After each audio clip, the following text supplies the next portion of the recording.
कौन जानवर बोला?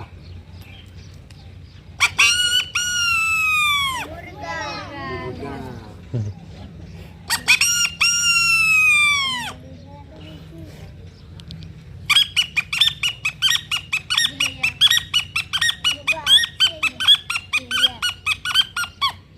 यो कौन जानवर बोला? चिड़िया। कौन चिड़ैया?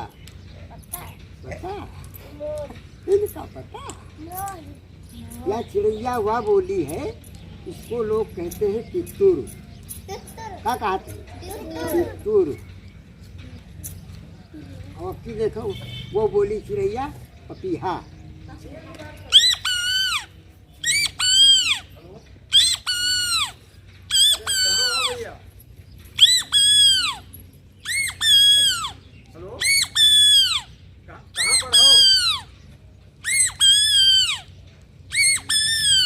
ये पपीहा बोला।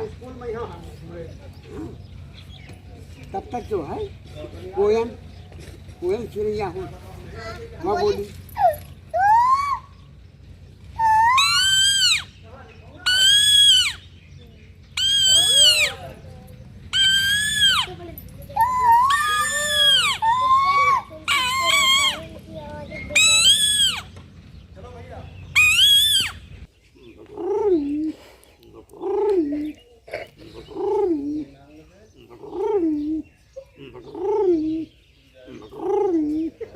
कबूतर बोला।